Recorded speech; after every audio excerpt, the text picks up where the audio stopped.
Hey folks, Pastor Troy here, Raven Ministries International, and the pastor of the Harvest Center right here in the greater New Orleans area. Back at you, just wrapped up my daily 5 miles around this track. There was absolutely nothing easy about today. I'll just be real honest with you. Left the church after prayer, went by the house. One of those days just wasn't feeling it. I mean, physically I just felt really tired, and I thought to myself, you know, it's really hot today. Maybe I'll just set this one out and I'll catch up tomorrow. And sat there, ended up getting a telephone call, answered a couple questions. I thought, can't do this. I got to get up, bring my body under subjection, be obedient. And so came out the track, and you know what? Didn't get any easier. 5 miles is still 5 miles. Hot, sweating from head to toe, clothes are drenched. But I got through it. And you know, folks, those are the times really that you really kind of just have to reach down and just bring the flesh under subjection. You know, I wanted to on the inside, and I know I need to on a daily basis. That's just a discipline that I brought into my life. Spirit is willing, flesh is weak.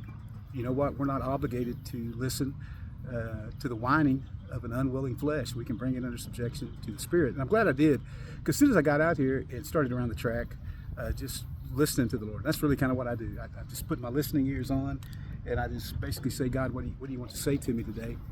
And really what came to me is just fruitfulness. You know, are you being fruitful? Matthew 7:20, you know, Matthew 7:20 is just loaded with good stuff anyway. It starts out, a lot of people know that verse, you know, don't judge unless you're judged by the same judgment. They usually stop right there, but I'm going to keep going. He goes on to say that there's a wide gate that leads to destruction. Many there are that enter thereat. There's a narrow way that leads to life, and few there be that find it.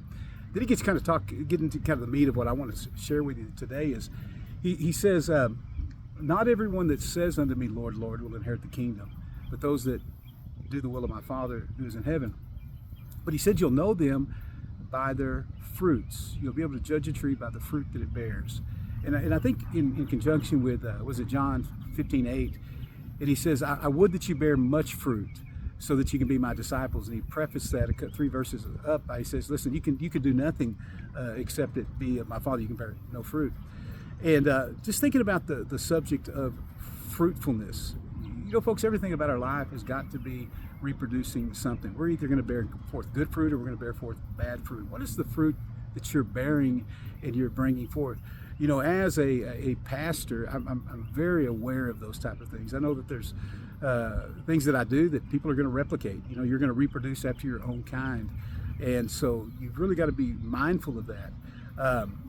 You know, I don't have a problem getting people to pray. Our Monday night prayer meetings at the church are just phenomenal. They really are. If you're in the area, show up on a Monday night, you'll think it's a regular Sunday morning service. People are there. They're praying, seeking the face of God, crying out to Jesus. The Spirit of God's moving. The reason being is because I believe in praying. I'm there every week. We hit the streets. I've been hitting the streets, preaching the gospel for the whole tenure of my 30 plus years of ministry. And there's a reason I can get people to go out and preach on the streets. It's not because I'm an evangelist. I'm not an evangelist. I'm the reluctant evangelist by way of personality type. I'm very much introverted, extroverted because of the Holy Ghost. But I can get people to go out and preach on the streets because I go preach on the streets. Tuesdays, we got people that are, we go out and feed the hungry. You know why we got people to feed the hungry? Because I go feed the hungry. And so, you know, we're a word-based church. Well, we do this thing called the 90-day challenge. I've been doing it for years, where we read through the scriptures cover to cover every 90 days. Well, it's because I set an example for that. Worshiping, I love to worship the Lord. That was my introduction into ministry. My pastor had me leading worship, and so he didn't have me leading singing. He had me leading worship because he knew I was a worshiper. And so I've reproduced those things, and because that's just who I am. But I think so many times what we do as leaders, especially, is we kind of prune the tree back, and when it's got one little twig sticking out, and it's kind of that little thing that we hold on to, the thing that's comfortable. And so we just kind of stick with what's easy. We kind of stick with what's comfortable. Like I said, today was not easy, and I'm sitting here hot, sweating from head to toe. It wasn't easy, but I got it done. And it's worth it at the end of the day, because I know that the results are going to be a blessing upon me, physically, health-wise, and everything else.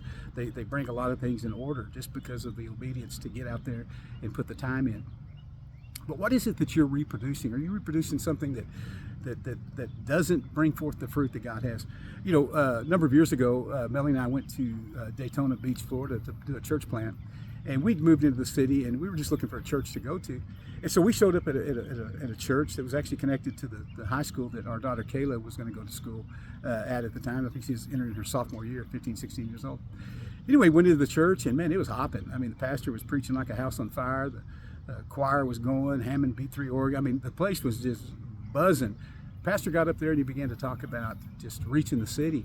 And so it was exciting. And I thought to myself, man, this is the church that's really doing something here in the community. I need to get to know these folks. Anyway, I noticed on their bulletin that they did some classes at night on Sunday night, broke up into small groups. They're at the church, nice facility. And one of them was outreach street ministry. So I ended up showing up to it and looking for the room, couldn't find it. Finally, somebody pointed me there, and I peeked into a darkened room, and there was a lone figure sitting on a stool. And I said, hey, I'm sorry, I didn't mean to bother you. I said, I'm just looking for the class on outreach and evangelism. He said, oh, no, this is it. He said, everybody else will be here directly. So I went in and sat down. He said, hey, I flipped the lights on for him. Anyhow, a few minutes later, 3 or 4 people showed up, and that's all that showed up. And so afterwards, I went up to him and I said, so where's everyone else at? And he said, well, what do you mean? I said, well, I heard Pastor preaching about reaching the city today, and I just figured, man, you guys had a thriving evangelism ministry. And he was just suddenly kind of crestfallen, and he said, no, he said, this is it.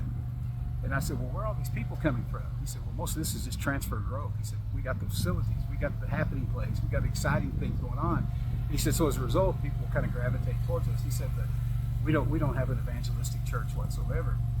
And it made me kind of take pause for a minute, because the pastor talked about it, and he acted like he was interested. And if you met the people in the foyer on the way in and out, you know, they were excited. They would talk about it. They acted like they were interested. But it all stopped right there in the pulpit. It never moved beyond that. He reproduced that in his people. The people that were excited about it, wanted to do something, just never did it. What about yourself? In what area of your life have you just failed to reproduce fruit that's going to bring glory to God?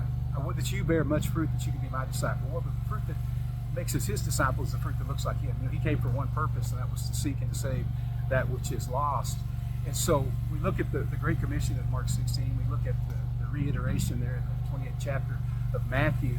He's go and teach all nations, to observe all the things I told you to do. Well, one of the things he told us to do is to preach that word. So we preach that word, it gets into people's lives, it begins to change not just what they do, but it really changes who they are. I don't evangelize because that's what I do, or I'm an evangelist. That's just who I am. I believe it's worth it. I believe that there's people out there that need to know who I know, and need to hear that message that somebody was so graciously willing and obedient to preach to me. And so fruitfulness is something we're going to stand. You know, a lot of times we'll go to Galatians, we'll look at the fruit of the Spirit. Well, the fruit of the Spirit is really the, well, it's number one, it's the fruit of the Spirit. It's his fruit. It's an example. So all the love, the joy, the peace, the long suffering, it's the example that he sets for us and deposits in us so that we can reproduce that. Well, ultimately, we've got to bear forth fruit as well. Not the fruit of the Spirit alone, but the fruit of the Spirit through obedience, because that is the process by which we walk really in the promise that God has for us. I just want to challenge you today. What are you reproducing? Are you reproducing, as we talked about, discipline? Are you reproducing faithfulness? Are you reproducing fruitfulness in your life? Because when he returns, he's going to be looking for what's been reproduced in us, not what we've talked about or not what we've outsourced to some other organization or some other group that's just willing to do the work for us. Anyway, BT here. I'm about to get in a cool truck and sip on a little cool water. Have a great day. Anyway, love you. God bless you. Always appreciate your time and your attentiveness. And I hope I've left you with something. Anyway, BT and I'm out. God bless.